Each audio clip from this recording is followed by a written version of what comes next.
doakan saja yang terbaik lah siapapun yang nanti akan melatih. Ya mudah-mudahan, ya kita nggak pernah tahu ya. Ada beberapa pelatih yang secara taktikal mungkin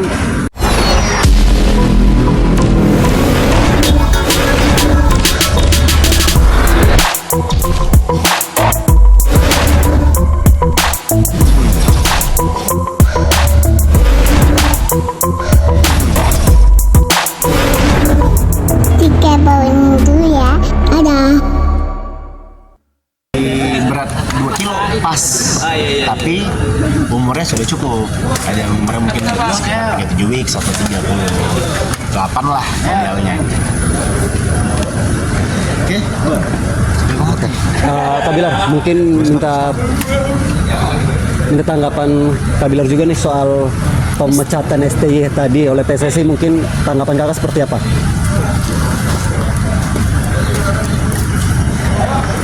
Ya sebetulnya nggak terlalu kaget. Ini bukan berita yang cukup mengejutkan ya, karena desas-desus itu udah ada sejak dari tahun lalu ya. Iya. Namun baru diumumkan secara ofisial di awal bulan gitu ya. Bagi sebagian orang mengagetkan dan timingnya kurang tepat ya, karena memang kita baru aja mengawali awal tahun dan juga kemarin baru aja menyelesaikan satu turnamen yaitu Piala ASEAN.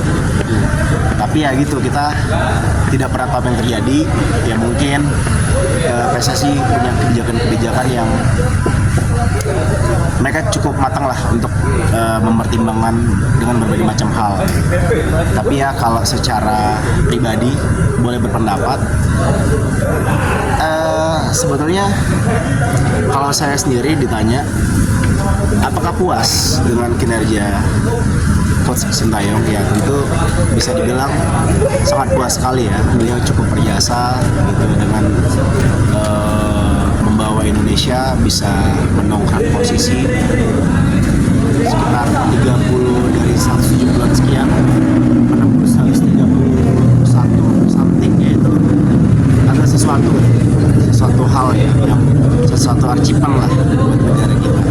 Lalu kita tidak boleh melupakan jasa beliau. Namun memang dengan berbagai hal dan dengan berbagai faktor yang kita baru aja terima lewat statement yang dikeluarkan oleh Pak Erik, ya tentu ada beberapa hal. Contohnya ada masalah yang saya dengar ya, maaf kalau salah koreksi, ada beberapa hal kayak faktor bahasa, faktor juga ada masalah konflik internal dengan pemain. Ya mungkin beberapa jajaran Exco berpendapat ya sudah 4 tahun atau 5 tahun sudah saatnya digantikan dengan pelatih yang lebih mumpuni. Namun yang agak sedikit ya, kita juga kaget ya. Saya juga pikir dengan kehilangan STY sebetulnya ya sudah biasa gitu terjadi ya dalam sebuah tim, baik itu negara maupun klub bola. Pergantian pelatih itu sudah biasa, pergantian di tengah kompetisi itu hal yang biasa, lumrah. Namun kita kan juga sebagai masyarakat juga sudah bisa menilai ya, maksudnya secara kapasitas kandidat pelatih yang cocok menangani timnas dengan materi yang ada, apakah layak gitu untuk menjadi nakoda di tim yang menurut saya sih dengan skuad yang cukup mewah. Namun kabar yang baru yang saya dapatkan, pelatihnya adalah PT Kluivert ya, pelatih yang bisa dibilang ya kurang pengalaman, satu jam terbangnya udah jelas kurang, baik di tim nasional. Kemarin saya dengar juga, saya baca juga terakhir melatih tim bola dan udah nganggur 2 tahun. Timnas yang dilatih juga Curaçao yang memang kurang begitu terdengar ya kiprahnya ya di pertandingan internasional. Tapi apapun itu, kita doakan saja yang terbaik lah siapapun yang nanti akan melatih. Ya mudah-mudahan, ya kita nggak pernah tahu ya. Ada beberapa pelatih yang secara taktikal mungkin tidak spesial, mungkin tidak mantep gitu, tidak istimewa gitu secara taktikal. Namun secara pendekatan ke pemain dia bagus, dan itu membuat kadang-kadang pemain bisa all out tampil di lapangan. Ya mudah-mudahan pelatih kali ini bisa membawa energi itu untuk membuat pemain nanti bisa tampil Spartan, bisa tampil sesuai dengan ekspektasi masyarakat, dan bisa mampu membawa Garuda terbang tinggi untuk pada akhirnya mewujudkan asa kita, mimpi kita untuk akhirnya Indonesia kembali berlaga di Piala Dunia. Dengan dinamika yang Setelah dulu Hindia Belanda namanya. Terus saya dibilang, kapan Indonesia ini sotoy lu? Pernah tahun 50-an kalau nggak salah, Hindia Belanda namanya. 54 kalau nggak salah. Terus Oke bang, dengan dinamika yang terjadi di Federasi Bola Indonesia kayak Pak Erik loh, dinamika. artinya kamu sendiri merasa kecewa nggak sih dengan keputusan itu tadi dan pergantian pelatihan tadi seperti kamu bilang bahwa kurang mumpuni? Itu tadi saya bilang dengan tergesernya Coach Sintayong, ya saya kaget nggak kaget ya, karena memang sudah membaca situasi ini dengan karena ngikutin timnas juga kan, apalagi era sekarang yang memang membawa asa baru bagi masyarakat. Bagi saya yang lumayan ngikutin juga dari 2004, dari era Peter White dulu, era almarhum Peter White dulu ya. Jadi ya kurang lebihnya tahu seluk-beluknya, dan memang saya merasa ya kalaupun digeser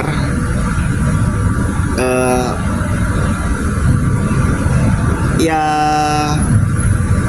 tidak apa ya cukup menerima dengan catatan penggantinya harus pengganti yang minimal sepadan, atau ya syukur-syukur secara pengalaman, secara kualitas ya di atas Coach Sintayong lah. Karena suksesor ini kan kali ini membawa beban yang lebih berat ya tentunya ya. Apalagi nanti ditambah dengan amunisi tambahan seperti kehadiran oleh Romeni, dan juga kemarin juga ada dapat kabar Jairo juga sedang di approach. Jadi ya ini menjadi beban tersendiri bagi suksesor Sintayong gitu. Ya itu yang membuat saya kecewa sih sedikit adalah keputusan untuk pengganti Sintayong itu menurut saya kurang sepadan gitu dengan Coach Sintayong. Dan juga memang sebagian masyarakat juga menilai kenapa di tengah kompetisi. Menurut saya di tengah kompetisi juga banyak kok, kayak Roberto Mancini kemarin kan sempat di tengah kompetisi gitu. Dan memang ya menurut saya apa yang disampaikan Pak Erik masih make sense ya untuk kita masih bisa saya terima lah alasannya, karena keputusan ini sebetulnya sudah diambil dari sejak lawan China, di mana ya memang ada beberapa keputusan yang membuat kita agak sedikit bertanya-tanya ya dengan kebijakan pelatih Coach Sintayong saat itu ya.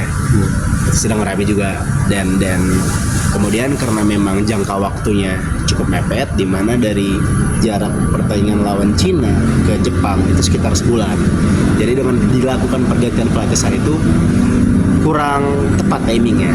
Nah, ya itu menurut alasan mereka, dan menurut saya masih make sense. Dan sekarang pun ini kan lebih panjang, persiapannya lebih panjang. Ya, lebih panjang, namun juga termasuk tipis ya untuk kita melakukan persiapan 2,5 bulan. Artinya cukup pendek juga untuk nantinya pemain akan membangun chemistry kembali. Namun sebetulnya kalau untuk membangun chemistry menurut saya sih menurut saya kita tuh bayangin, kita setiap match FIFA itu selalu menambah pemain baru, dan artinya itu kan kita harus meriset chemistry lagi, pemain baru harus adaptasi lagi. Jadi menurut saya tidak menjadi alasan sih kalau soal chemistry, karena pada akhirnya kan kita harus kedatangan pemain baru, dan akhirnya setiap pertandingan kita harus membangun chemistry lagi. Toh juga PR menurut saya sih PR pelatih baru itu bukan membangun chemistry yang sudah terbangun sih menurut saya. PR pelatih baru adalah yang lebih bersifat lebih ke teknis. Bagaimana membangun taktikal, bagaimana mempersiapkan analisa pertandingan melawan 4 pertandingan yang akan sangat menentukan langkah kiprah kita di sini ya. Karena kita akan away ke Jepang, dan kita akan berusaha untuk membalaskan kekalahan kita dan hasil yang kurang maksimal melawan Bahrain dan Cina ya. Jadi pembuktiannya adalah bagaimana taktikal. Kalau menurut saya chemistry sih para pemain, menurut saya dengan kita mengkombinasikan pemain beberapa pemain yang sering bareng mainnya dan dengan beberapa pemain diaspora yang memang bermain di satu liga yang sama, kan kebanyakan kita mainnya di Liga Belanda ya. Jadi menurut saya itu bukan PR yang sulit ya, apalagi pelatihnya PT Kluivert ya.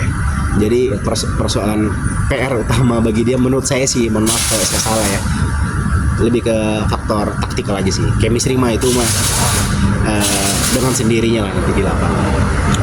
Oke Bang Wilar, singkat aja nih, mungkin untuk kans peluang timnas dengan hadirnya Patrick, kamu masih optimis kah untuk melanggar ke Piala Dunia?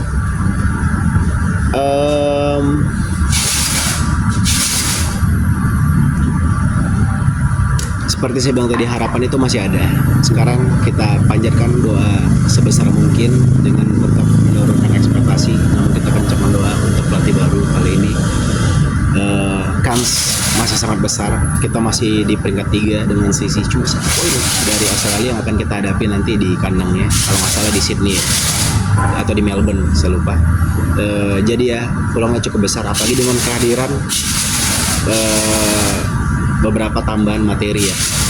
Tapi inilah PR-nya, inilah bagaimana kita nanti melihat ya. Saya sih penasaran dengan seandainya kan saya tadi saat menunjukkan Kluivert tadi lagi melihat ada nggak FIFA match di luar pertandingan qualifier, ternyata nggak ada. Tadi saya pikir mudah-mudahan ada pertandingan international friendly gitu, jadi kita bisa ngukur secara taktikal dan apa namanya, kita bisa tahu nih gameplaynya dia seperti apa gitu. Tapi ya itu kita nggak punya waktu ya, mungkin persiapan nanti 6 hari sebelum match kayaknya. Ya mudah-mudahan dengan persiapan itu, persiapan yang singkat, namun ya mudah-mudahan Patrick Kluivert juga punya cara ya untuk bisa untuk bisa menjaga chemistry yang sudah terbangun, menjaga pondasi yang sudah ada. Karena menurut saya ini pondasi kita udah cukup kuat ya, dengan pondasi yang sudah dipersiapkan oleh Coach Sintayong, dengan beberapa pilar yang sudah ada ya. Mudah-mudahan nantinya kita masih bisa bermain seperti di lawan Arab kemarin lah gitu. Karena memang tentunya pasti dengan adanya PT Kluivert nanti tidak serta-merta jajaran pelatihan Kluivert yang bawa. Sepenglihatan saya pasti akan ada nanti juga beberapa nama yang memang sudah pernah hadir sebelumnya di timnas. Mungkin ada Coach Nova yang memang sudah memahami seluk-beluk timnas, seluk-beluk pemain. Ada juga manajer ya, manajer Pak siapa yang polisi? Lupa saya. PSSI. Iya, manajer timnas. Muharji bukan? Iya, Pak Muharji ya. Pak Muharji ya. Jadi saya rasa ya mungkin setelah penunjukan nanti ya kita lihat lah pendekatannya seperti apa. PR-nya tentu banyak, namun kita sama-sama mudah-mudahan bismillah nanti. Kalau nggak salah di 11 Maret itu lawan Australia. Iya, 11 Maret. Besar lagi di kandangnya. Ya sebetulnya kalau tadi mungkin pelatihnya sekaliber, saya tadi berpikir kandidatnya ada Van Bronckhorst, mungkin Louis van Gaal di sisa-sisa di sisa-sisa kemampuannya kan masih ada gitu. Atau mungkin Erik ten Hag ya yang baru aja dipecat dari Manchester United. Tapi ternyata PT Kluivert yang udah nganggur 2 tahun ya. Tapi itulah, kita sekarang ya bisa berkeluh kesah, ya mungkin pasti masyarakat kecewa, namun tugas kita sekarang cukup mendoakan aja. Oke. Kita juga berkenan, boleh nggak ucapan selamat buat Sintayong? Mungkin Ya, ucapan terima kasih. Buat Coach Sintayong, kamsahamnida, kita seluruh masyarakat Indonesia sangat mencintai Anda. Tetap taruh Garuda di hati Anda, karena nama Anda akan selalu terpatri di hati kami. Sekali lagi selamat ya, selamat menjalani lembaran baru buat Coach Sintayong. Mudah-mudahan Coach Sintayong sukses di kehidupan barunya dengan kerjaannya, dengan apa namanya, dengan ya mungkin negara yang lebih nyaman nanti buat Coach Sintayong bekerja. Amin. Terima kasih banyak Kakak Bilar.